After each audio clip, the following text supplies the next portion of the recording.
video and then I'll go. Okay, anytime. All right.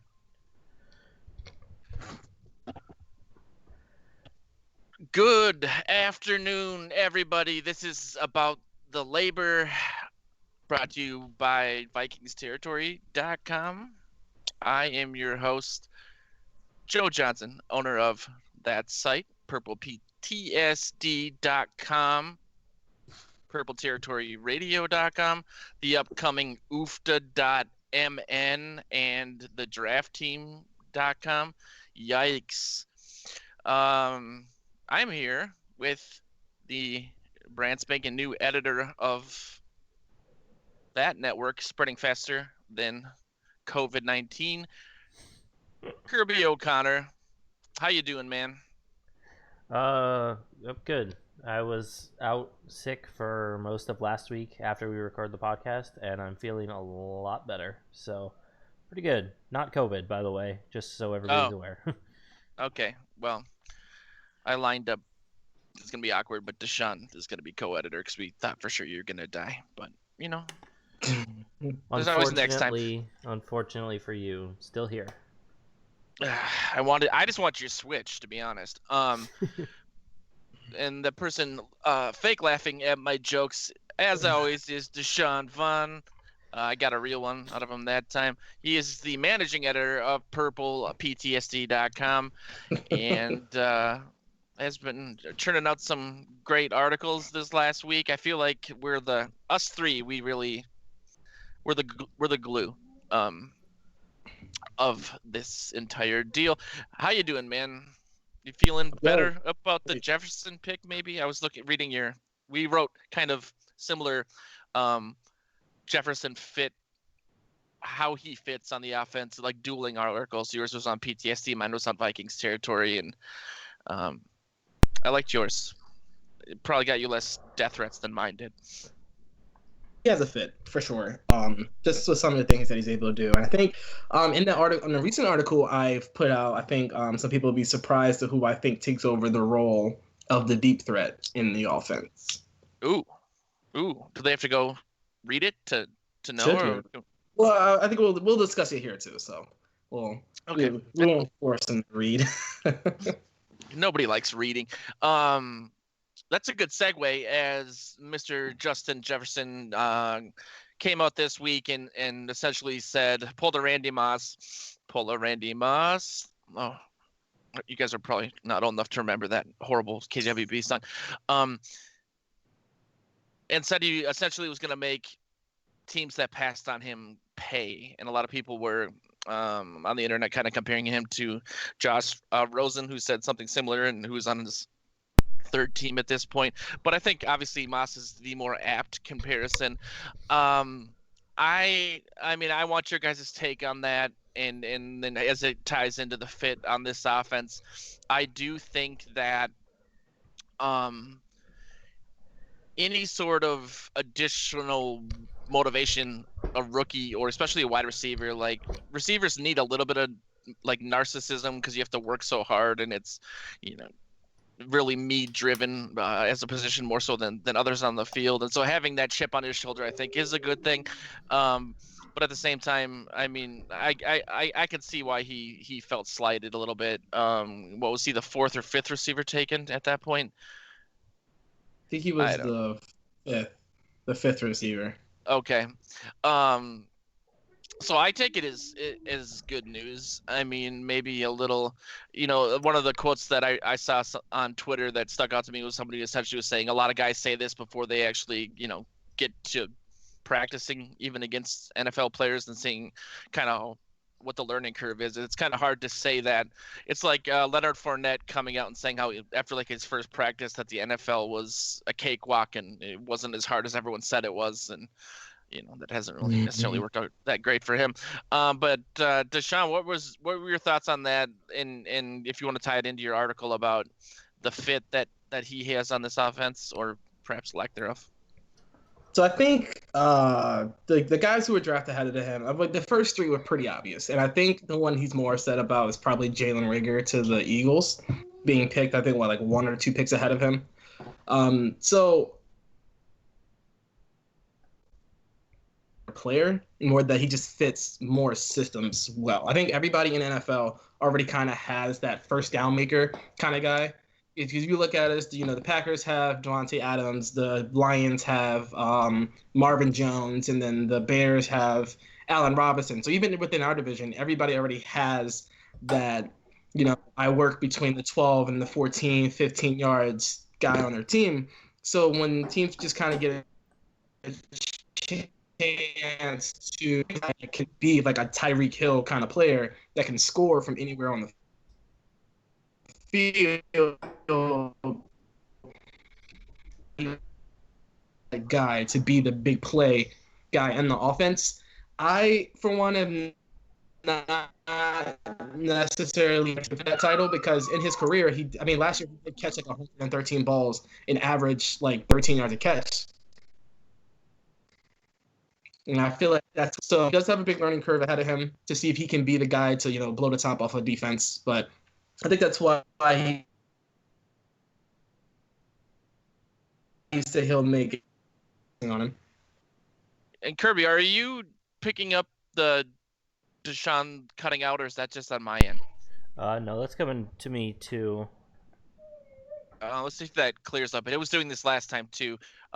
Maybe I will close some programs or something, but if we're both hearing it, that's a little strange. Anyway, we're a classy organization. One thing that I think bodes well for him was just in terms of the offense that LSU ran, and the need for receivers to convert routes and read coverages during like the post snap part of the play might help him acclimate a little bit faster and offset some of the lack of being used on the outside or dealing with press coverage, as we discussed last weekend during the draft itself.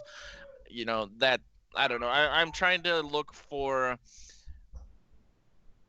I don't want to say silver linings, but I clearly wasn't a fan of the pick. I think all three of us didn't necessarily like that pick. If people didn't watch the draft stream or the show last week, a lot of that was just based on how he was used his final season at LSU, lining up in the slot either 98.6% of the time, or I saw another stat that it really was 99.6% of the time, like 875 out of 880 snaps.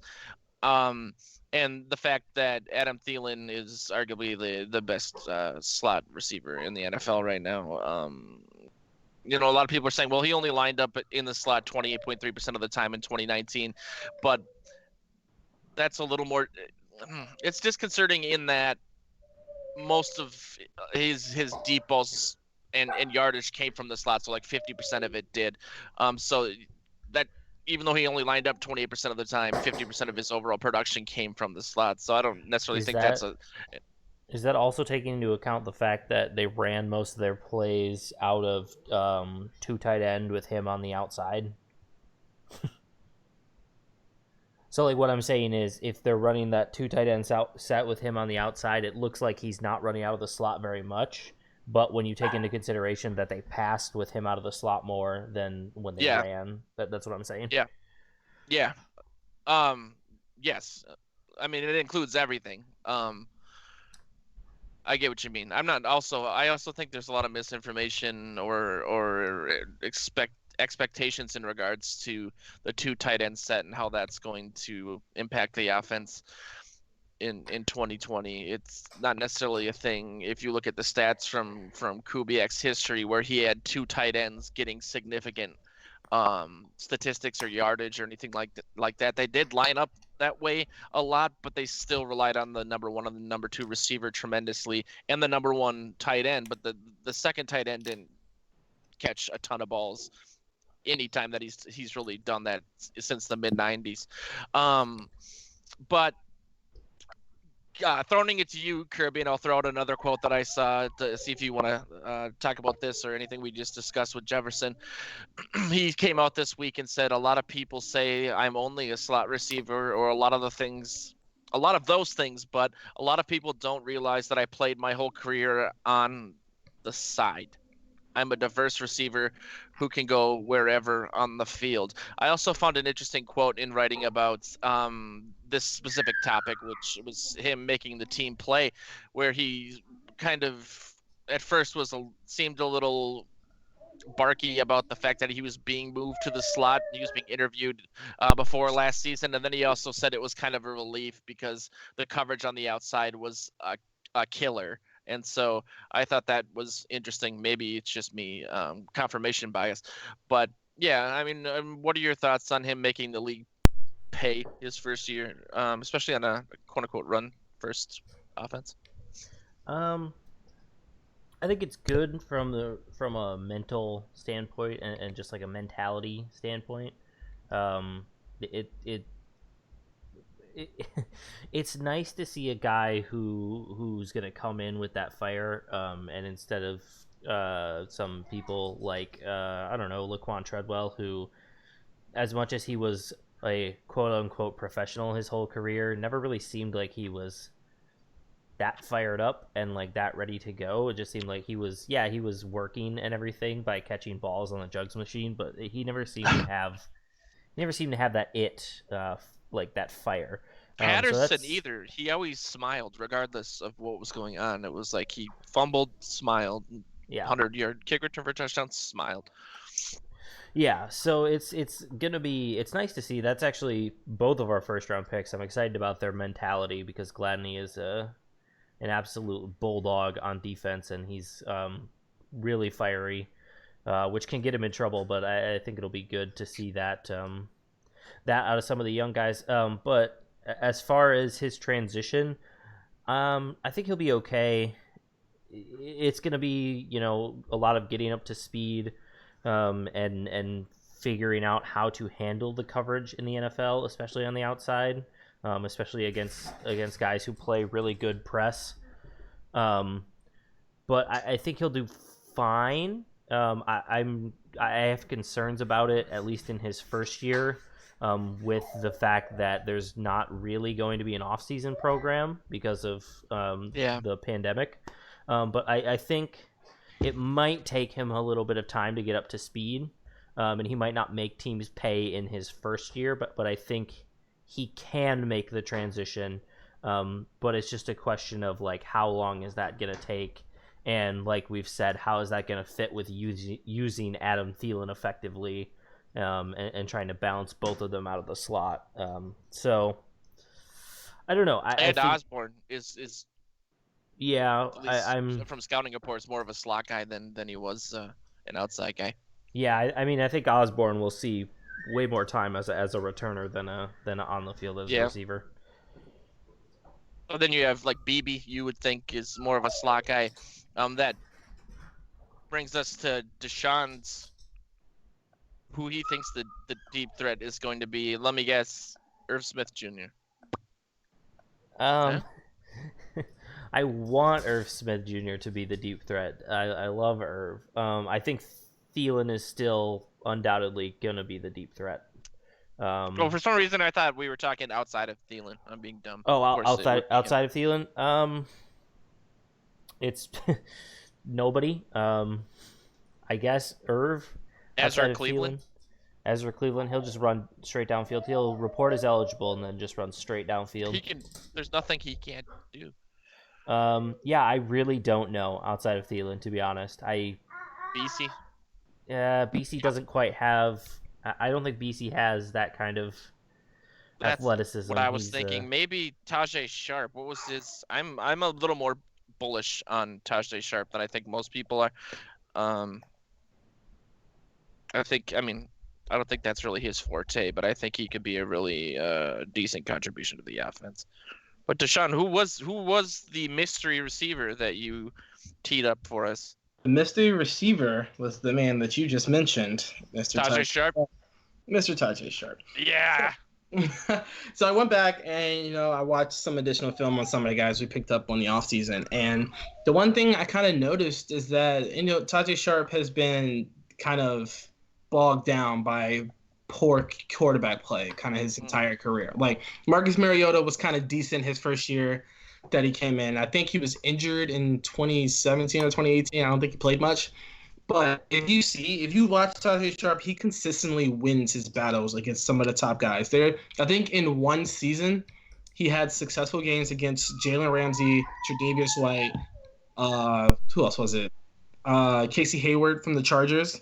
That's a pretty impressive list. He knows how to get open against one-on-one coverage, and I think that's kind of the big point is that Tajae Sharp will never see double coverage on a team with Kyle Rudolph, Irv Smith Jr., Adam Thielen, Dalvin Cook. Tajae Sharp will never see double coverage, and that just gives him a chance to use his skill set to get open deep. And he's a big guy, and he runs pretty fast too. I mean, for a guy that's like I want to say Tajae Sharp's like 6'3", almost 6'4", runs like a 4'5". So Tajae Sharp knows how to get open. He's a pretty good route runner. He's actually I think that's the what I remember reading and writing about him when he came here. His routes are great.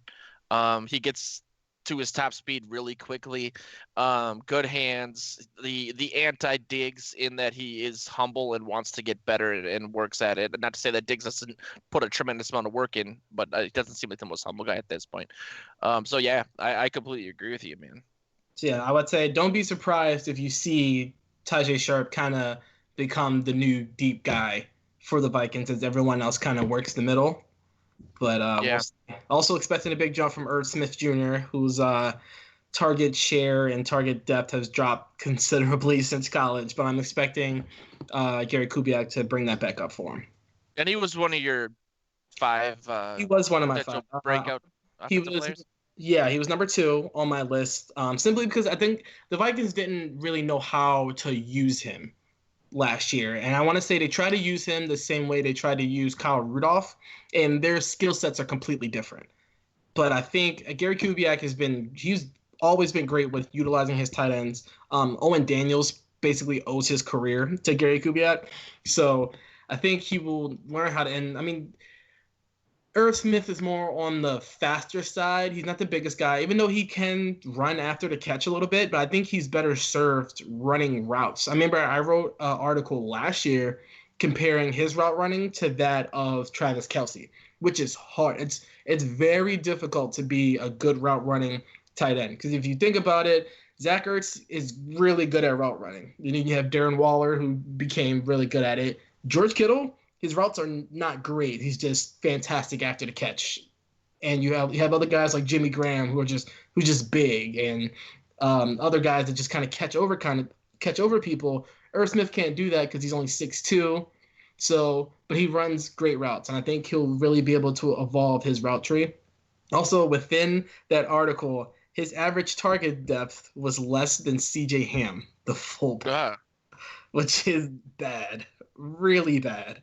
So, what do you attribute that to specifically? Like, just again, the way they utilized him or lack thereof. I know that Kubiak traditionally will, if he goes into a new team or has a new roster, he'll tend to use a tight end who can block and catch versus a pass catcher who can't block as well. I know that Irv Smith came in and surprised everybody with his blocking ability. Kyle Rudolph was always known as the guy that couldn't block, period. He stepped up last year. But do you think that maybe that was due to him being more of a blocker that got the ball dumped off to him as like a safety valve sort of thing?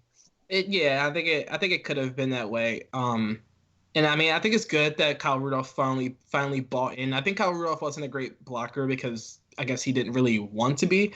But once you see him fully buy in to the run first scheme and say that he's basically here to do whatever he's asked, you saw he actually became a pretty solid blocker. But yeah, if you look at some of the plays, a lot of the plays were like Kirk Cousins play action, dump it off to Irv Smith 2 yards in front of the line of scrimmage, or drop back and dump it off to Irv 5 yards in front of the line of scrimmage as like a third option. But if you look back to the Broncos game when he scored a touchdown, if you look back to the Raiders game where he killed their linebackers, he knows how to get open. And I think it's a good thing to have a tight end that knows how to get open against safeties and linebackers.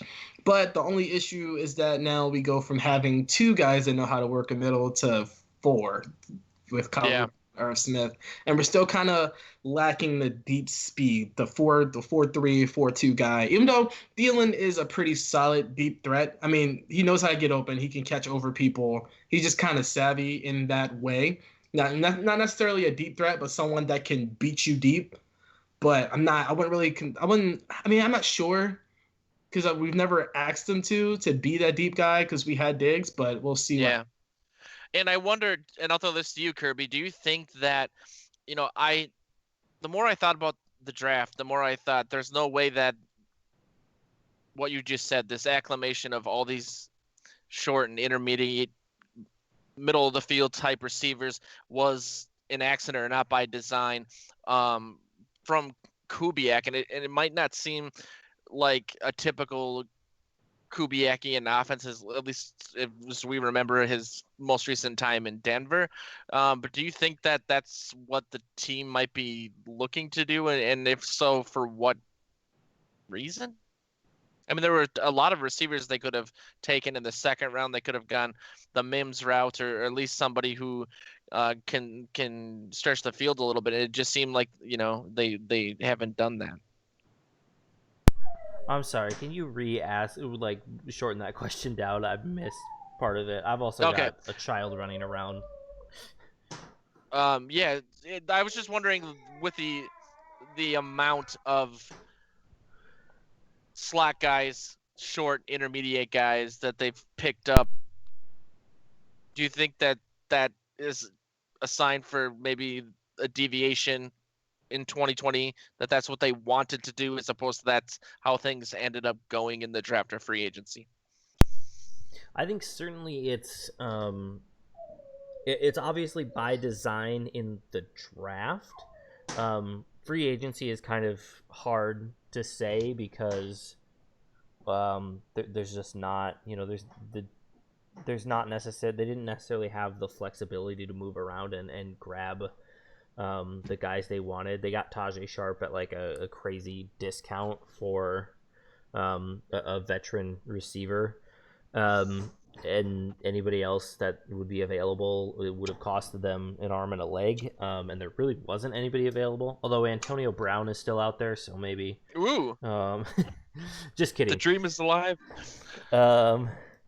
But yeah, I think in the draft you certainly could have been targeting more deep threat guys, especially when you hit the KJ Osborne pick in the 5th. Like, you could have been stacking just guys who are maybe not the best technique wise, but have that burner speed and have that prototype, and you could have coached them up.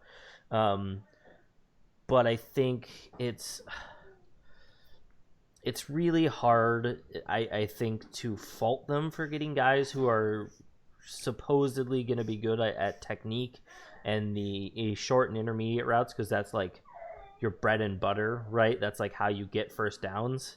But you also need to be able to stretch the field, and I agree that Thielen can do it. I just question if you're sending Thielen deep on every single, play, how much his production is going to fall off and what you're going to do. I think there's a lot of question marks is what this boils down to, with the fact that they don't really have an archetype outside of the short to intermediate middle of the field guys, except for Thielen and maybe Tajay Sharp, who are both kind of more do-it-all guys. Yeah, it does feel more Zimmery than Kubiaki to me. I know Zimmer would be happy winning every game 6-3 if he could, and so maybe that's just something they're doing by design, slowing the game down a little bit, dinking and dunking here and there. I guess we'll see. Apparently, I really thought after the draft that we would eventually hear a vote of confidence for Pat Elflein from Zimmer or Spielman, and they came out. Spielman came out this week and essentially said that the guard position is, how did he put it, like an open wide open. He said, we're excited about Bradbury, O'Neal, and Riley Reef holding down the fort on the left side until we see what we have, but it's going to be a wide open competition at the interior spot, the 2 guard spots. That kind of ties into Ezra Cleveland a little bit, and we're hearing a lot. I don't know how much is actually substantiated or linked to anything from the team, but a lot of people talking about moving him to guard. I thought there was something the team had said about being flexible, but I couldn't find an actual source for that before the show, so I don't know why I'm mentioning it now. No, I thought I read something as well about Spielman saying that Cleveland could possibly be a jack of all trades guy that they slide around. Yeah, Yeah, yeah. I that think sounds draft right. night. I think draft night Spielman said it, and I think a couple of days ago Kubiak also said it. But I think Kubiak was more specific and said that he's going to try Cleveland at guard first year. I think he kind of Oh. gave Riley Reef the vote of confidence that he's going to be the starter at left tackle, and that if Ezra Cleveland is going to play, it's going to be at a guard position. How do you guys feel about that? So I wrote also. I put Ezra Cleveland in my top 5 of guys that could have a breakout year, and I think so. I on his film session, I was outright saying that Ezra Cleveland is coming in as a better run blocker than probably anybody on our offensive line as of right now in terms of a zone system. So he could slide into guard and be okay run blocking wise. Now his only thing is going up against these 300 pounders who move at like the speed of light on the inside. So I can see him kind of struggling there, but he did put up 30 on the bench press. So it's not like he's a weakling. It's just more, I guess, kind of solidifying that anchor, because the difference is you don't have to worry about speed rush. The best a guy on the inside can do in terms of speed rush is cut across your face, which, I mean, it's a kind of an easier thing to stop. So playing a guard is definitely much easier. It should get him up to speed on the NFL game before he kicks out the tackle. So I can see it working. Usually when guys move into guard, their number one issue is run blocking and dealing with the strength on the inside. But I think Ezra Cleveland is set up to do relatively well on those two. And I actually went out to say that I said it can either have a Mike Rimmers effect on his career, unfortunately, or Ezra Cleveland can come out on this season as a potential Pro Bowl pick. Yeah, I wonder. That was going to be the second part to the question: is do you worry about how that might impact his development, or like even the T.J. Clemmings effect, which should terrify every Vikings fan within the earshot. I think it would be logic. You think would dictate that putting him at guard would acclimate him before, like you say, kicking him to the more difficult position that has just a lot more responsibility and different looks that he's going to have to deal with. I think it would make more sense. I mean, I don't know where you guys or how you feel about Riley Reef. I think a lot of people have a really negative connotation with him, but I think his PFF numbers are a lot better than I think people from an eye test perspective would think. And so if you could put somebody that's as much of an athletic freak as Cleveland is next to him, as opposed to the black hole that was Elflein or Compton before him, I say go for it. I mean, it's better than moving Reef to guard, a position he hasn't played, I think, since the start of his sophomore year at Iowa, or flipping Brian O'Neill over there and putting some mix of Reef and Cleveland on the other side. I mean, we'll see. I mean, he does struggle a little bit against the power, or this. How did they put it? The not the power rush, but the speed to power rush.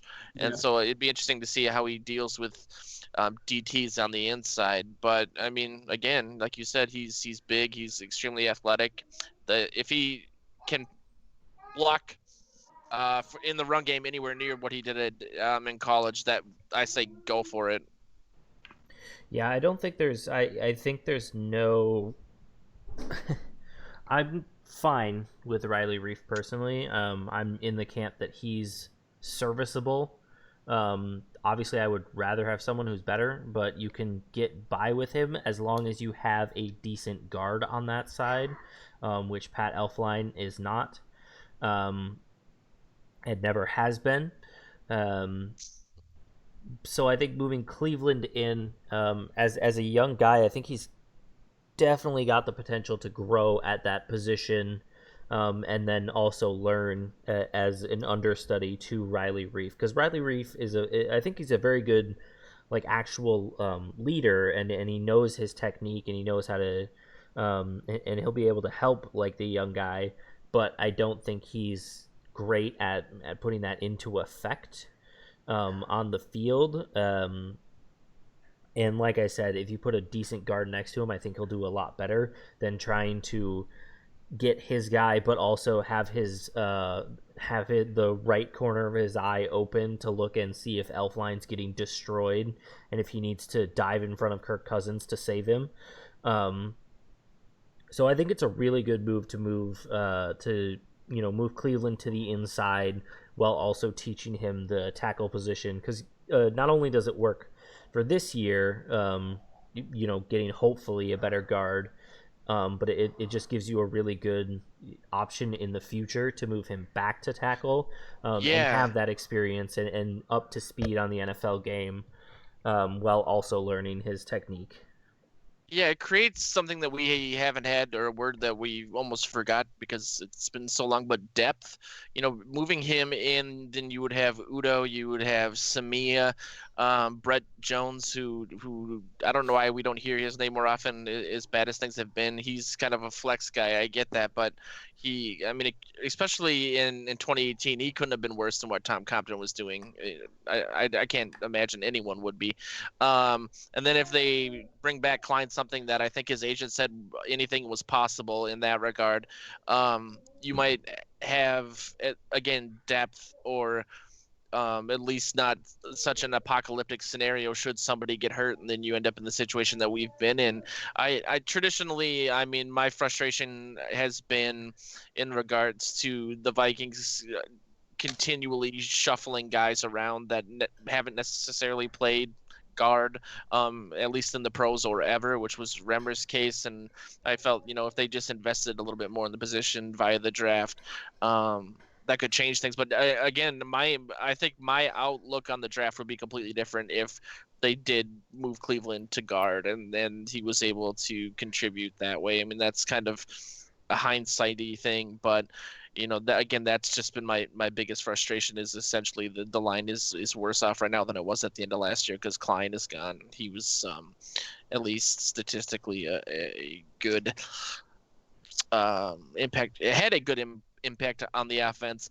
One last thing is that the will they won't they Everson Griffin stuff came out again last night, and he's been linked to a lot of actually contending teams in the NFC. So I could see the Vikings not wanting him to go to Seattle or Dallas or any of those teams that his name keeps popping up with. I love Everson Griffin. I think that he has a lot of gas left in the tank. I think that a lot of people are forgetting what happened the season before last and how that impacted his numbers. I just rewatched some of the highlights from the Minneapolis Miracle game, and first things first, it is the Minneapolis Miracle. Paul Allen said it before and after that play. That's why it was coined. I get so many, when I post shirts with Minneapolis Miracle, that's like the number one thing people comment on. Two, just seeing how quickly he got off the ball, it's almost ESP, like how quickly that I watched one at like 0.5 speed on YouTube, but it's just like, man, he's so quick. Again, I think he has a lot left in the tank. I think with the youth that they now have on this defense, an argument that I think Deshaun tying it into that, Twitter, people saying a young defense is better than an established defense, or you can explain that better than I can. But he was a leader in the locker room, and I think it would be amazing if they were able to bring him back. Yeah, Everson, he was a great player in several facets of the game, and I think bringing him back would be good if we're able to keep him for more than 1 year, because I don't think the defense is quite ready yet to make a Super Bowl run now. Because the thing, what people forget is that, of course, Wayne's, Rhodes, they weren't great last season, but what they didn't do was give up big plays every single game. Now, there were their fair share of games, like against Seattle, they gave up like a 50-yard touchdown. Against Dallas, they gave up like a 30 or 40-yard touchdown. And then I guess, of course, against the Chiefs, they give up like that 90-yard touchdown. But those plays are few and far in between. And actually, on a site, I can't remember what the site was. Defensive big play percentage. They have the Vikings in the run. I want to say was not seventh in the NFL, and against the pass they were ninth. Now you wouldn't know that because of how bad people say our defense is. Now that number, no matter how good Dantzler and Gladney are, that number is going to go up because they're rookies. I mean, half the battle as a rookie is learning the offense. It's really not. It's about being able to cover guys, but it's knowing what the offensive coordinator is going to throw at you. These guys are genius. They know how to get their guys open regardless of who it is. So that's half the battle. They're going to give up good plays as rookies. It's just what happens. And the defense is going to be worse off, of course. You lose that many vets, of course, it's going to be worse off. But maybe bringing Everson back and knowing you're getting Odenigbo had 7 sacks last year, but he only played about 30% of the snaps. So bringing back a guy who played like 60, 65, and you're getting like guaranteed pass rusher, know what you're getting out of him, it could elevate the defense enough to where if the Vikings don't go like 7-9 or 8-8. Yeah, losing Linval's gonna be a big blow too, pun intended, I think. I just can't imagine. I mean, we've all seen how long it takes corners to acclimate to Zimmer's system. Rhodes was already well on his way to becoming the 1 or 2 season all-pro level guy that he was. Before Zimmer got here, he showed some promise, and then he kind of took a step back, and then it took him a while to acclimate. Trey Wayne's the same thing. I think it took 2 or 3 seasons for that. I think it's just completely unrealistic. I mean, I some of the guys on Slack were talking about the Vikings going 9-7, and every year's different, every schedule's different. But I can't. Looking at the roster that they had last year or 2018 when they went 8-7-1. And then 10-6, them being 1 game worse than that with all the youth that they have, I think is unrealistic. I think Zimmer's goal, I don't think it was as manipulative as this is going to sound, because I'm just going to say it quickly, but with Spielman too, both going into their contract year saying, let's get, they could either have kept 1 or 2 guys around and tried for another run in 2020, or they could have scrapped it, amassed as much cap space and draft picks, and then put together a young core, especially on defense, to go to the Wills and say we deserve a second chance at going for the brass ring or whatever. I think that's what they did. I think that was the right decision to have made. I clearly am kind of out in left field on how I felt about the draft as a whole, but that doesn't mean that I think some of these guys are bad picks. I just think that some of them were, and then they've ignored a position that I've talked about ad nauseum, so I won't go into it. So, yeah, I mean, I don't expect them to do much this season. I don't think most people should. But they are set up. They are set up very nicely for 2021. They're already coming in with 3 4th-round draft picks, 2/3 they're expecting. 12 picks overall, I think Spielman said. Already, which is kind of crazy. And then they're also going in with, as of right now, I think they're set at about $40 million in cap space for next season. Now you have to subtract Cook's contract because it looks like we didn't draft any running backs, so it looks like Cook is going to be paid. Still waiting to see what that number is going to be like. I'm not sure if Brian O'Neill is a free agent next. I think 2021 might be his last season. 2018, 2019, 2021 would be the 4th, and then they could exercise the 5th year, I think. So, they'll probably want to extend him before that, but maybe next offseason. But the way they do their contracts, usually the year they extend you, your money doesn't really go up, so it kind of saves them against the cap. So in 2021, with the experience that some of these corners will gain, they won't have many holes left. If you really think about it, I mean, obviously they feel strongly about Armand Watts. So who knows if he'll be a starter? We still have James Lynch. We'll see if he's a starter. Troy Dye. I did his film thread, and I originally said that I felt Troy Dye was a replacement for Javon Curse. Kind of turned field a little bit, and I think Troy Dye is a replacement for Anthony Barr. I think their play style, the way they penetrate, the way they cover, is extremely similar. So I think if Troy Dye pans out, I think the Vikings try to find a way out of Anthony Barr's contract a tad bit earlier, depending on how it's set up. Did you see his quote about Barr? Dies? I did not. What did he say? Okay, so essentially he said during the scouting combine, his favorite NFL linebackers to watch, he said it was Barr, because they're both from California. He said he wanted to learn how Barr transitioned from a 3-4 edge rusher to an outside linebacker because of his size and him having to essentially move to a different position. And then the quote was, "I'm going to be able to pick his brain and really get to know what he does and why he does it, because he was a transition guy in college like I was." So I think that's a really good fit, even though that's kind of like a little awkward, like a Favre to Rodgers situation, if what you're Right. saying. Or yeah, Rodgers to what's his face, So, Love. Um, yeah. Seeing the way, I mean, of course, Dye has some things to clean up, but he's a good penetrator on blitzes. He covers backers probably a lot better than Anthony Barr already does. So they have this foundation in place to be big players in free agency next year to get pieces like Joe Thuney, because Joe Thuney is still on this franchise tag contract, and there's no guarantee that they're going to spend $12 million to extend their guard when they don't even have a quarterback of the future yet. So Thuney is still an option for next year. The guy from the Redskins, the guard Brandon Sheriff, is still an option next year. So the Vikings, they've really set themselves up well to be big players in 2021, and I think that's the season. And looking at this draft, that's kind of what you see. They went defensive lot to get these guys a years to be acclimated, because 2021 is kind of where the real games start and where they really start to play for their Super Bowl.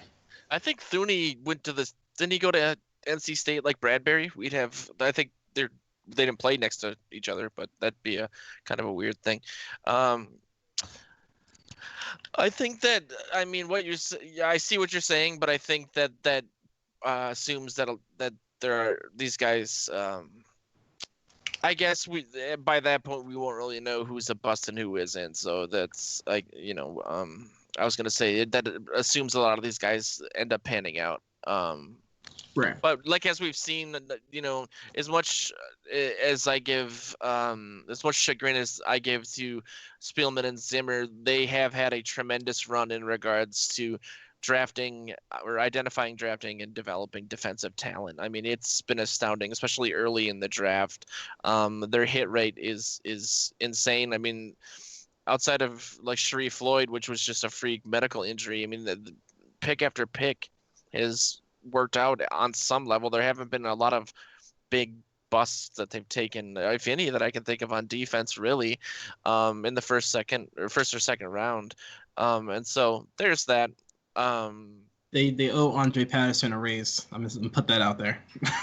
Andre Patterson deserves a raise, a very big one. I hope he got one. I think he got one, co-defensive coordinator. The things that Andre Patterson do with draft picks is just absolutely like insane. You don't see it anywhere else. I was just thinking about it because I saw the news that Taco Charlton was cut from the Cowboys and then the Dolphins. So you can see how hard it is to actually develop these guys. So these are like first round pick guys that aren't panning out for other teams. So to see Patterson, because I think Everson Griffin was a 4th round pick. I think Daniel Hunter was like a 3rd or a 4th.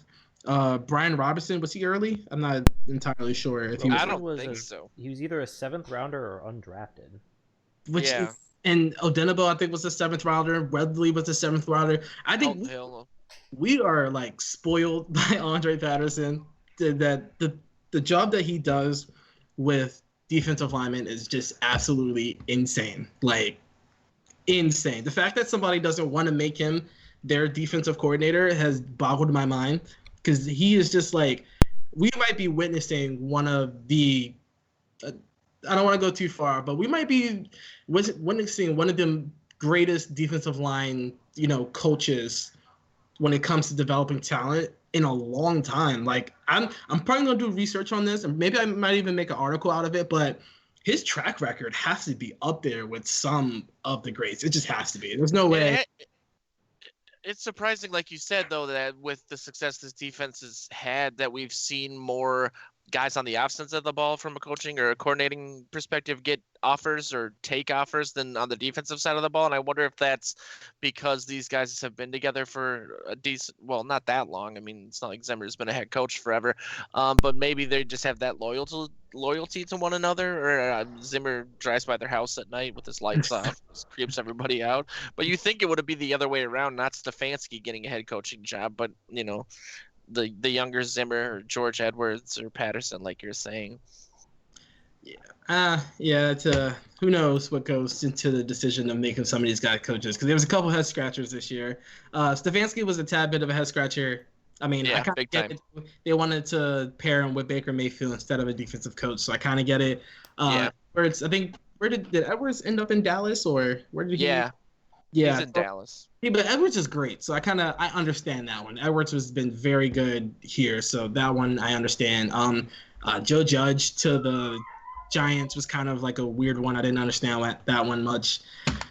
So who knows really goes into the process of picking these coaches. I just know that Patterson's time should be coming relatively soon. If not, we'd love to keep them to continue to develop these guys that probably shouldn't have a shot in the NFL. I know we probably shouldn't say these things publicly. The other potential breakout player on your article that we haven't talked about, you have Justin Jefferson, Tajay Sharp, Irv Smith Jr., is Garrett Bradbury, and I wanted Kirby's take, and I know Kirby's got to hop off in about 5 minutes, on Garrett Bradbury. That was actually your number one pick. God, I'm classy. I'm like pointing with a cigarette. What your thoughts were on Bradbury's rookie season and moving forward, if you just in general, if Yeah, I feel super confident in Garrett Bradbury, especially in the current scheme we're in the zone blocking scheme. I think there was times where both on film, if you didn't look close enough, and on the PFF grades where he got screwed because of Pat Elflein next to him. Yeah. He got a lot of credit for bad things that I think were actually Elflein's fault. I know if you watch back plenty of the film and you keep an eye on him, he does occasionally make the wrong read, and he makes the wrong call at the line, and that would allow a free runner every once in a while. But that's just a matter of getting acclimated to the NFL and running through those things in your mind, and I think that will get better with time and experience. So I'm super confident in Bradbury getting better. I think the only concern that I really have is injury at this point. That will derail him. I don't know that he'll ever hit like an all-pro level as a center, but I think he'll be very, very solid for the foreseeable future, and that's about all you need in my mind out of a center. You don't necessarily need an all-pro center if you have a pretty good line around him, and hopefully some of the picks we made this year and Samia will cement the inside spots around him and really let him thrive and shine. Yeah, centers aren't taken in the first round very often, and especially not at 18.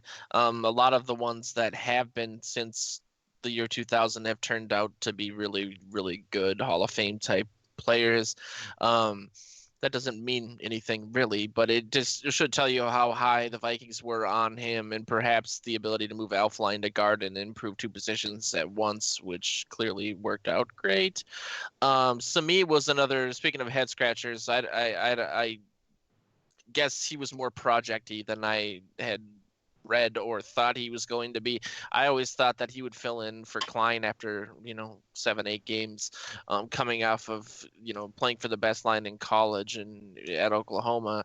But he was again named by Spielman, and he said that the coaches were very, very high on him right now. So we could very well see him. That could be why they didn't really go guard anywhere in the third, fourth, or fifth round. But yeah, Deshaun, you wrote the article. So why did you put Bradbury at number one? So I put Bradbury at number one because his breakout season kind of started before the season ended. So if you look at some of his PFF stats, so first off, I want to say his PFF stats are pretty bad because he's not great with penalties. He had 8 penalties last year, which I think was 4th or 5th among centers in the NFL. But so in his first 4 weeks, as we remember, his 0.0 against the Falcons and Grady Jarrett, despite the Vikings blowing the Falcons out in that game, he gave up like 11 pressures and like I think a sack within his first 4 games. But after those 4 games, from week 5 to week 15, he gave up 8 pressures, no sacks, and that was it. And that's a huge jump for a rookie to go 10 weeks. I mean, regardless of who you're playing, to go 10 weeks with only 8 pressures, that's Pro Bowl level play, really. So he was already kind of there, and then he went and played the Packers week 16 last year, and we kind of know what happened there. But besides that one blip, week 16 against the Packers, where I feel like the entire offensive line fell apart. It was just bad. I feel like the game plan was bad, the execution was bad. Everybody had a bad day that day. So if you were to take week 16 out and just average it into his numbers, he is in line with guys like Travis Frederick, Alex Mack, Marquise Pouncey, just these guys that were former Pro Bowlers. And that's just something that's really exciting to see from a rookie who started off kind of rough. So that's why I have Bradbury at number 1, because he was kind of already on his way to being the breakout guy on the line, despite week 16. Against the 49ers, he only posted 3 pressures, despite the also entire line being destroyed in that game. Against the Saints, he didn't post any pressures at all. He had a great game, although his run blocking wasn't great, even though the Saints were like the number 1 or number 2 run defense in the NFL. So the blocking, we weren't really expecting it to be great, but his pass protection was phenomenal against the Saints line, and we did falter against the 49ers a little bit, but that's expected against elite teams. So he was on his way to already having a breakout season before the season ended. So I'm kind of expecting that to continue into 2020. Me too. Kirby, I know you have to go, so we'll catch up with you next week, and people can hop on Vikings territory, Purple PTSD this week as well, and check out your stuff. Yep, I'll be back with some stuff, some film analysis. I've been watching last year's games, and I've got some interesting formation analysis, so that should be a good one to look forward to. I wonder if you hop off, if the video will cut off for everybody. I can leave it just running and streaming, and I'll just mute myself, and then when you guys get done, you can just text me. Okay. See ya. Thanks, man. Later. But yeah, back to what you were saying. I completely agree with you. I think, it's as much as PFF is getting better and better at what they do and what their algorithms do. It's not as an exact science from one position to the next, especially on the line, as dependent as those guys are on the guys next to them, more so than I think anywhere else on the field. But he did struggle to start out. I think that was a surprise. But there's no better, ironically, situation for these young guys to come into than what the Vikings have with Kubiak and Dennison, and then they went out and they got another guy to look at the offensive line. I think his name's like Phil Rauscher, who was with Cousins in Washington. And so, we'll see. I think Dennison, speaking of guys who don't really get larger opportunities, perhaps just because of their loyalty to the guys around them, he's been, known as like the new Mike Tice, or that, I mean, not new, he's an older guy, but he's kind of an offensive line guru, and I have more faith in him than I do really anyone that's been here since Tice, including Tony Sperano. So hopefully, I don't know. I just, to be honest, man, I would feel so much better if they just brought Klein back, even if they're high on Samia or Udo or whatever. I just think that there was a distinct difference between the games that he played in, the games that he didn't. I read out some of the stats that I talked about in my part 2 of my article about the draft and the precipitous drop off that Dalvin Cook had in his average yards per attempt when Klein missed the 3 games that he did. I think O'Neal is stronger with Klein next to him. And again, it just feels like whenever we get close to any semblance of depth on this line, we lose it right away, especially on the interior. Like I they getting rid of Klein, getting rid of Alex Boone, which I know he came in overweight, wasn't a very an abrasive guy personality wise, but they knew that before they brought him in. Sprano liked those kind of guys. They actually used that as a selling point to the fan base, saying like his style was the Mahler type guy that Sprano liked, and then all of a sudden that became an issue, a year later. I just don't think they. I don't know. I don't think they see why they should pay to have a deep offensive line. It's not like on the other side of the ball, Zimmer and company really love to keep their defensive linemen fresh, and they cycle guys in and out, and that's not something you do on an offensive line. So I think they play with fire a lot and expect guys not to get injured, and then you end up with like a 2016 situation where everybody got injured, or the situation that we found ourselves in. I hate being this repetitive, especially since this is only our 2nd episode, but it's incredibly important to have a good offensive line.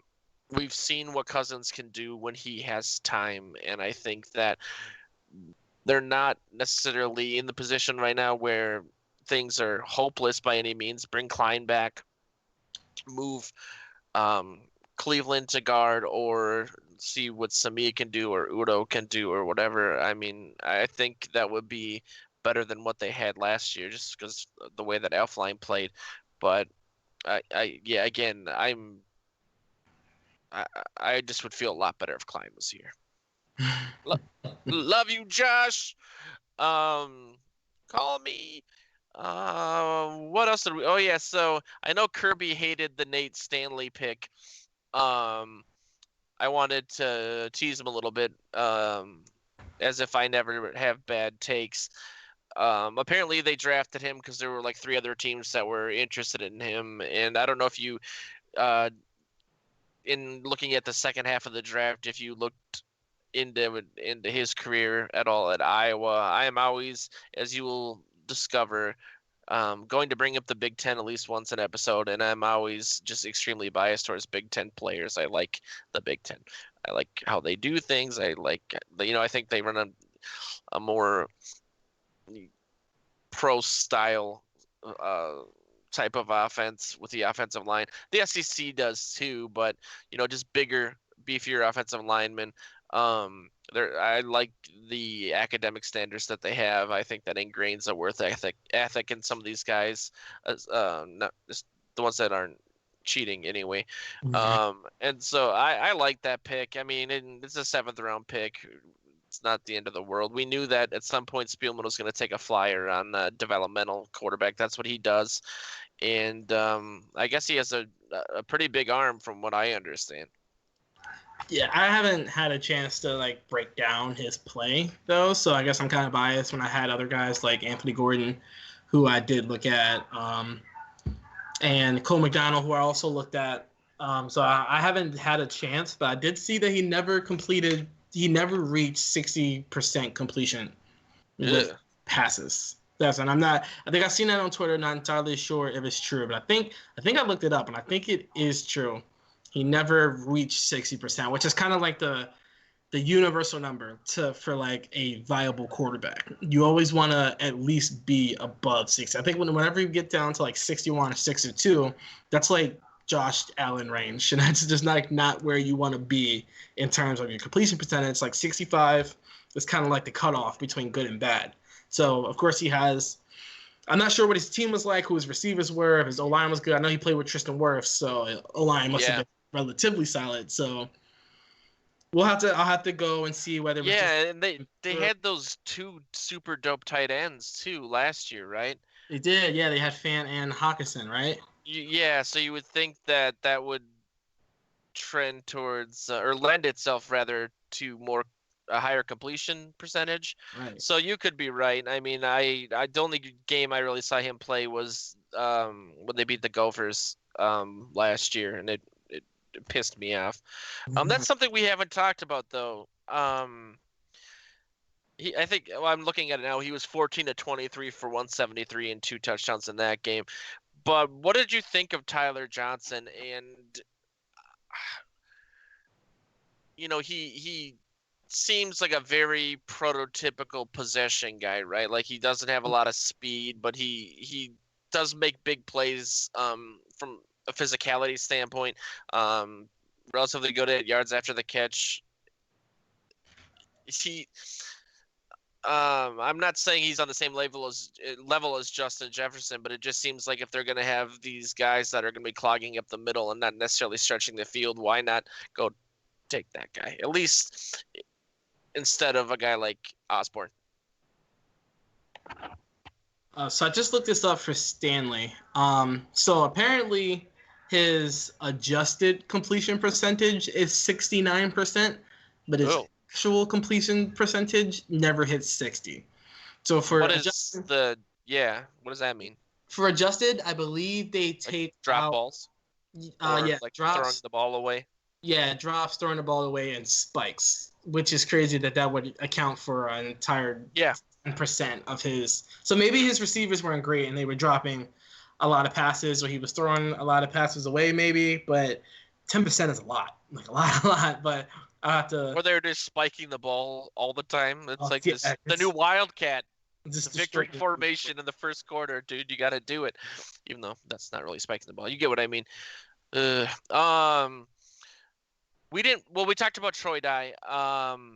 Another corner that isn't getting as much shine as Dantzler or Gladney is Harrison Hand from Temple.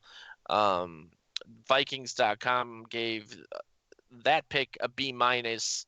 It's funny they're grading their own picks that way on their own website. I find that kind of strange.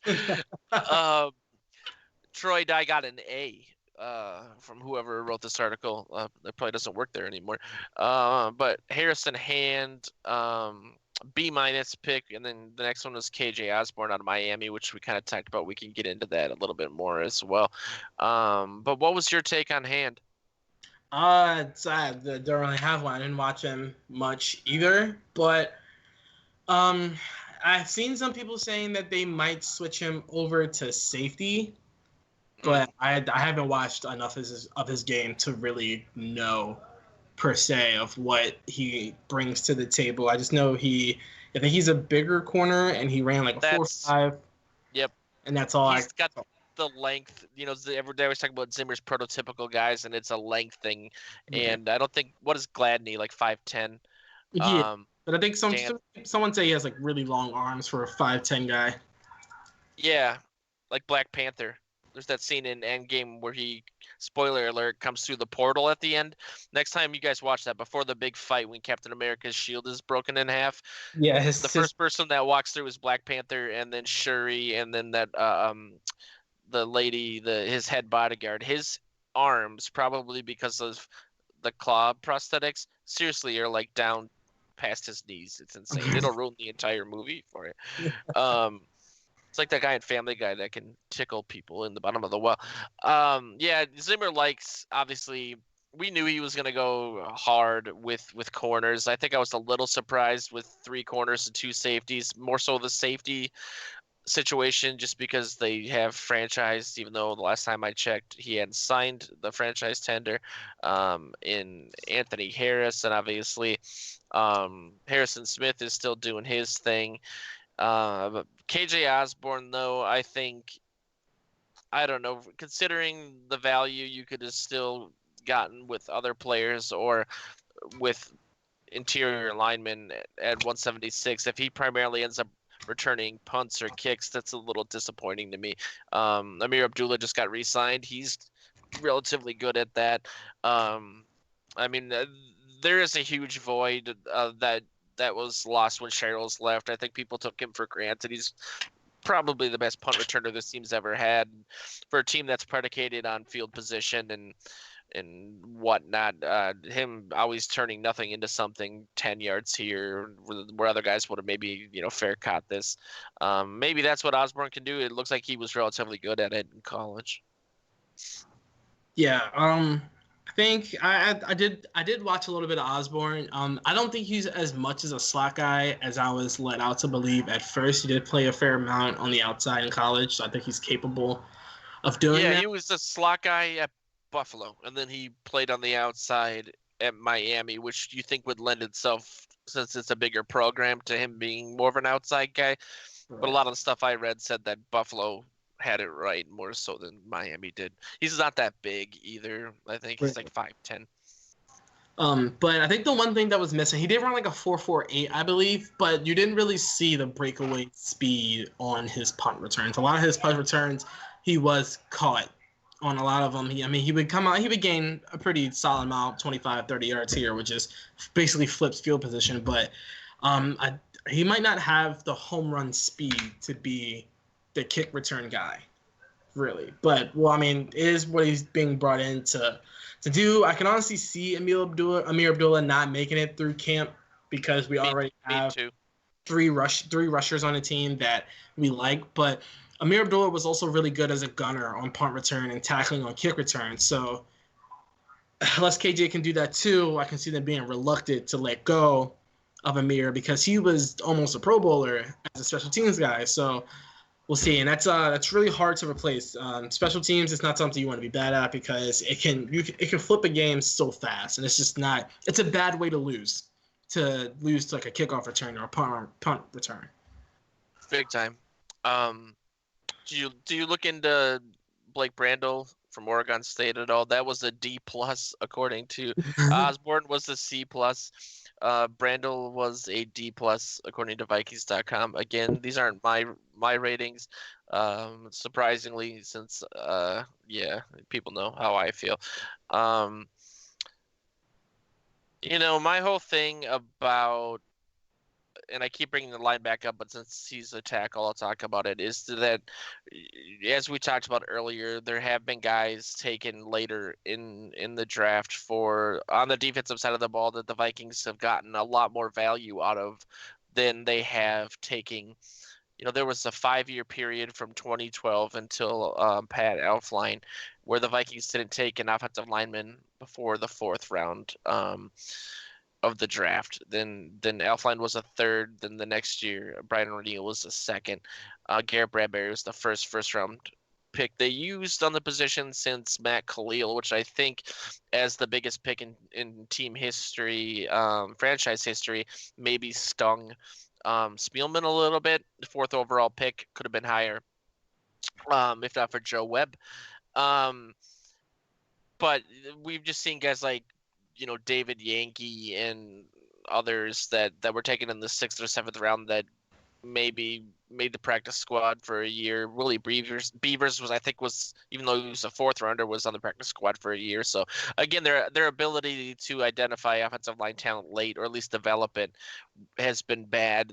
Then again, a lot of that predated, again, Dennison, Rauscher, and Kubiak. So maybe this will be a little different. I don't know if Brandel is going to end up practicing as a tackle, or maybe he'll be moved inside to guard. I don't know what his stats are, physically. Into guard, I think. But if he moves into guard, I think that makes 4 or 5 converted tackles playing guard now for There you go. Vikings. Because there's Ezra Cleveland, there's Avante Collins, there's Blake Brandel, and then the undrafted guy, Kyle Hinton. Oh, no, the 7th round pick, Kyle Hinton, who also played tackle, who's now moving in to guard. And if you count Mike Remmers, that's 5 in the last 3 or 4 years. That's the whole thing, man. That's my gripe. Just draft one. You don't need to use, outside of the 2018 draft where there were 4 guards taken between the Hughes pick and the O'Neill pick in the 30s. Going through these drafts, guards obviously aren't taken that high anymore. Back in the day, they were all the time. Number 1 overall pick in 1969 was a guard. One of those years. But it doesn't take a gigantic investment for the team to do this. I mean, there's a lot of guys at or in the fourth round. How many fourth round picks do we have? 3? I think we had 2 and we traded one out. Or we had no, we had 3 because we drafted Iwanam and Lynch. Mm-hmm. So I mean, again, it just seems like Zimmer is kind of like a kid in a candy store who sees all these shiny defensive picks and kind of prioritizes the defense over the offense. And a lot of people are saying, well, the defense had a lot of holes on it, and it's like, okay, but there's, I looked at all the first and second round picks Zimmer's has made as a head coach for the Vikings. There's been 12. 4 of them have been corners. So a third of the time he's taken a corner in the first or second round, and that for a position that has 2 starters, arguably 3 with what's going on with the nickel versus, again, the interior line. There's 2 starters as well, but a 5-person unit. It just, every time someone says, well, they took this guy or that guy, they are all tackles. And there's a lot of that. I get that, especially with the state of spread offenses and smaller offensive linemen in the NCAA. But I don't know. Brandel is huge, though. I think he's like 6'7", almost 6'8", so he would be a monster at guard. That would be kind of fun to watch. I think the other guy they took, you alluded to, was that Hinton, the guy from Washburn? Yeah. Where is Washburn? What is that? I was like, what? That's a high school in Minneapolis, so it was. I think it's like Carolina, maybe. I'm not sure at all. Like, not one bit. I've never even heard of it before. Here's my thing, and this is a very simplistic and stupid take. I get it. Or just simplistic. It's not stupid.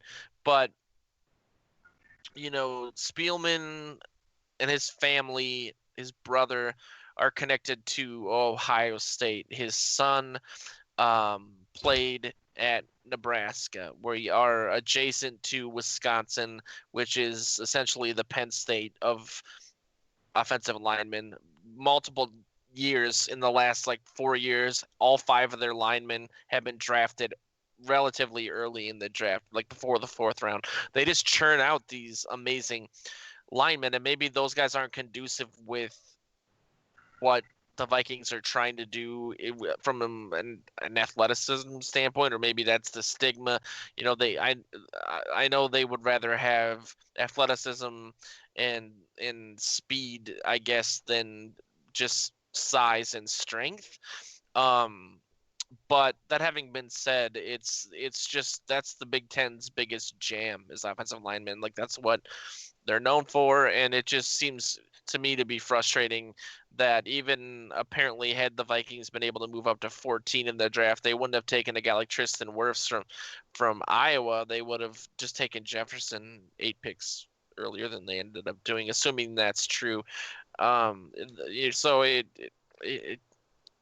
I mean, there were the guard from Ohio State, JJ something. It's like meet Joe Johnson, his Jonah Jackson or something. I forget what his name is off the top of my head right now. They could have taken him in the 5th round. I would have been a lot happier about that. But they did end up taking a few Big Ten guys. Kenny, how do you pronounce that? I thought that was a typo. I want to say it's Willikes. Willikes? Gee Willikers. Kenny Willikes. He's a defensive end. We had 2 safeties taken, Brian Cole, the second out of Mississippi State, and Josh Metellus from Michigan. That was a C according to Vikings.com. That doesn't get old to me. I don't know. I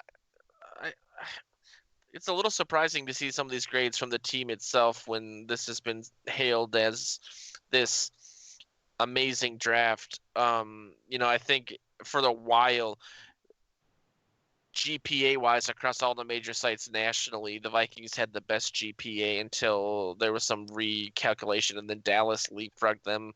I looked at a couple other drafts where the Vikings got unanimous A's, and the closest one was the 2016 draft where they went the 21st overall pick. They took a wide receiver from the SEC, then they took a corner, and then they took an offensive lineman, and that's exactly what they did this year. And everybody was ecstatic about Treadwell and his ability to. Some of the quotes I put in that article were like, "It's hard to see how these picks don't turn into superstars."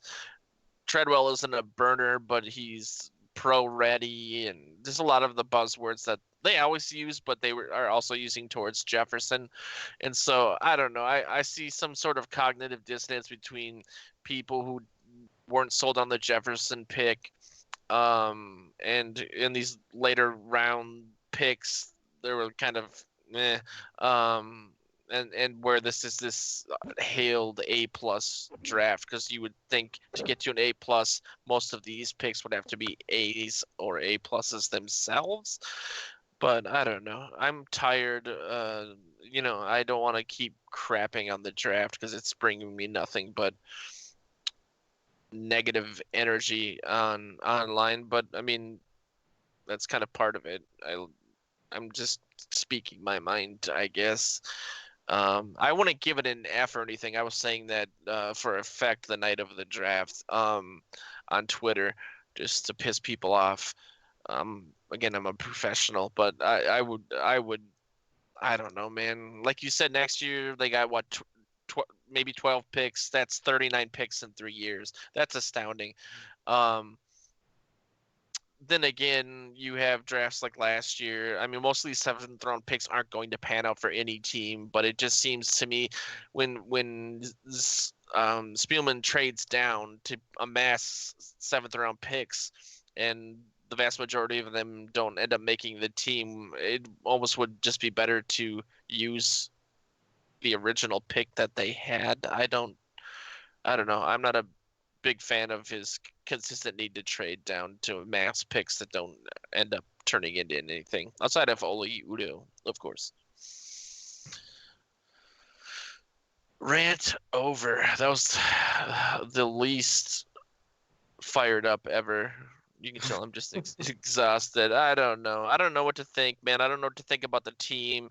I did a wrap or like a assessment of all of the post-draft power rankings, and man, people are all over the place for the Vikings. 2 of them had the Vikings at 5, 1 at 6. Then you had a 10, a 13, a 20, and a 22 across all the sites. I don't think people know what to make of this team. Like we talked about earlier, though, I think people need to pump the brakes on some sort of playoff run next year. I mean, that they're in the midst of at least a mini rebuild, and so I think people need to understand that and look at it from that perspective. Otherwise, there's going to be a lot of disappointment coming into this year from a fan perspective and a writer perspective, I think. Yeah, I think if I had to rank them in a power ranking, I would probably put them around 13 or 14 ish. Yeah. Yeah, it's probably where I would have them. Yeah, I would say 15. I mean, there's still a lot of talent on this roster. Then again, though, in what we talked about before the show started, here's a talker that I probably should have put on the agenda because it's a relatively important question. Knowing what we know now, and also knowing that Cousins will be due $45 million in 2022, and that amount will be guaranteed unless they, I don't know, trade him before the start of next season, but it'll be guaranteed at the start of the 2021 season. If they were to cut him next year, I think the dead cap is 60% of the salary cap. It's like 60 some million dollars. Wouldn't it have made sense to just let Cousins go and draft a replacement? Or do you think that they're just 1 or 2 picks away from this team going back and making a really quick bounce back return to being in Super Bowl contention? I mean, there's just so much youth on this defense, and knowing what we know about how long it's taken other corners, like we talked about earlier, to acclimate, it just seems like why break the bank for a quarterback when, yeah. I think the Vikings are back in playoff contention at the latest next year. I think they're back next year at the very latest. I think Like 2021. 2021 for sure. I think they're back into playoff contention. You still have to assess like there's a lot of big teams, but things happen. I know in 2017, like Aaron Rodgers being injured, Jimmy Garoppolo being injured, kind of led to the Vikings being 13-3. So I know the Tampa Bay Buccaneers look all big and bad, but who knows what happens down the line? The Saints could still lose Drew Brees and have Jameis Winston as their starting quarterback.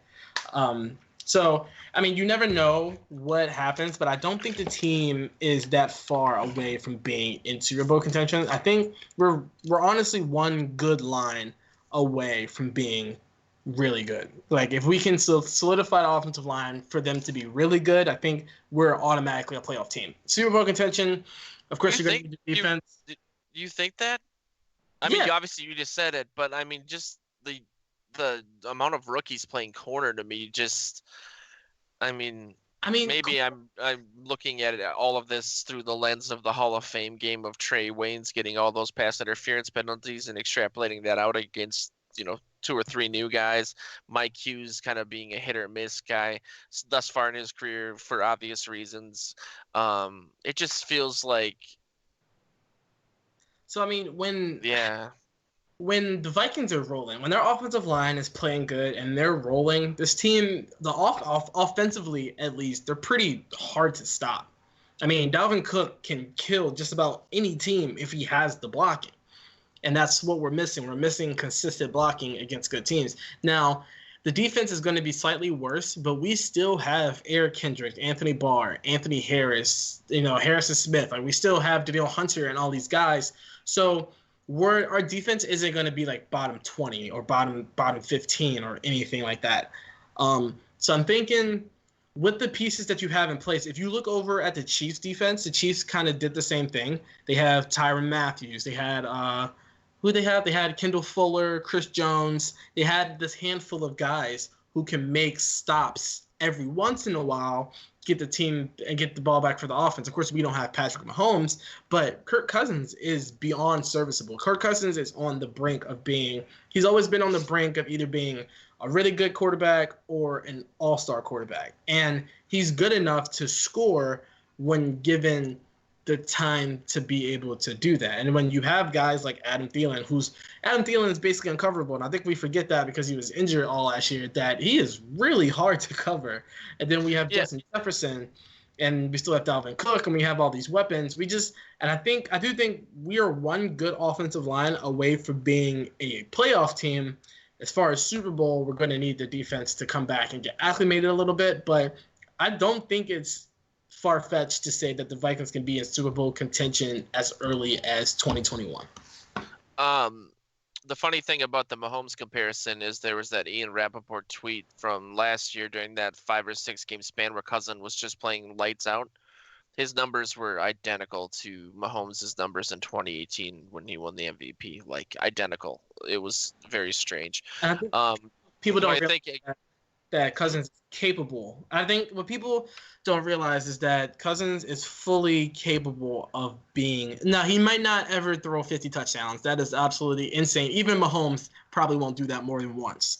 And Mahomes has freaking Andy Reid in his corner pocket. So, Cousins will never throw 50 touchdowns, but he is fairly capable of being a top 5 quarterback in this league. Between weeks, between weeks 5 and 9, he was the best quarterback in the NFL, like by far. Yeah. So he's capable of it if you can keep him protection. The O-line played lights out. If you remember, I said Bradbury he gave up 8 pressures. He gave up on average like half a pressure a game for 10 weeks. And Kirk Cousins was balling out for those 10 weeks. So that's why I say with the line, we are a playoff team. Now, if the defense can get acclimated a little bit and we can reestablish our pass rush, I think we can be in Super Bowl contention. Yeah, I haven't really said this on this show, but I think I was the first person in Vikings media to come out and like make a huge push for getting Cousins. And a lot of people kind of on the podcast I used to do with Luke Braun, he hated that take. And this was before the draft, and I had presumed that they would replace Easton and Berger, which still hasn't really happened. But the main argument that I think people got away from really the core issue last year, but there was just a lot of why aren't they getting Cousins out of the pocket more? They need to roll him out of the pocket. Why did they stop doing that? So on and so forth. And you can't win in this league if you can't have a quarterback that can stand in the pocket because your line is so bad. You know what I mean? Like Right. people were more looking at Stefanski and saying, why don't they run more bootlegs? They only did 10. They should have done 40. Like that's not a sustainable way to win. And Cousins is a lot more mobile than I think we gave him credit for coming in here. Like a lot of people thought he was a lot more statuesque than he is, but you can't do. I mean, if that's your answer, you got major problems. And so again, that's I guess where my concern lies. Like, again, they bring Klein back. If they had Diggs still, and I don't fault them for trading him, I think that was the right move to make. I would feel a lot closer to where you're at, I think, because I always thought that what was needed to bring this team or get them over the hump was more of an offensive brand or state of mind, a more explosive offense. I think even at the peak of what we saw of Zimmer's defense, they just weren't like 2000 Ravens enough to get them over the hump with a mediocre offense. And so, I have a lot of faith that Kubiak can do that despite my lukewarm reception for this draft. I really hope that I'm wrong about Jefferson and that he's just like a plug and play amazing guy that, I've seen people like legitimate people saying he'll make Minnesota fans forget about Diggs week 1. That would be great. Again, tying this all together, if he has that chip on his shoulder like Moss did and he wants to light up these teams, awesome. We'll see. I don't know, man. Last thing, were you a big BB guy? We haven't ever talked about that. I was never a big BB guy. The thing that kind of threw me off BB was that he, I think he ran like a 4.6 in college. I always thought he was a lot Treadwell numbers. Right. I always thought he was a lot quicker than he was fast, and he was like a Case Keenum, not Case, like an opposite Case Keenum. He was great in practice, but couldn't do anything in the game. I know he did he had like that one play against Green Bay, but then never showed up, and he was like injured. So I just kind of fell off the BB hype train, and also when I kind of realized that Adam Thielen was like a top like 2-3 route runner, and not route runner, but top 2-3 slot guy in NFL, I didn't really see a use for Chad BB anymore. He did not run a 4.640. He ran a 4.73. Oh, okay. Well, well. That's a whole. Wow. Wow. Yikes. I think we can leave it at that. Do you have any articles coming up that you want to promote? Or we do have some new writers starting in the next few days.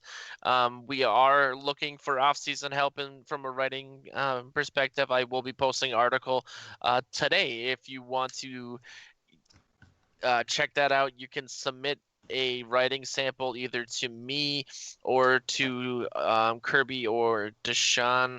Deshaun's Twitter handle is at Vikings Fans 16, right? Yes. Okay. And mine is at VTPTSD, or you can just email me, Joe at purpleptsd.com. Stay tuned to. Well, I didn't allow you to answer that question. Do you have any articles coming up? I think I'm going to try to venture down the road with Andre Patterson to see how he stacks up against other D-line coaches. But other than that, I think I might do an analysis on Nate Stanley, maybe. Ooh. After finals week. That finals week's coming out next week, but after that, I'll be free to delve down all these dark roads. Just skip them. I'm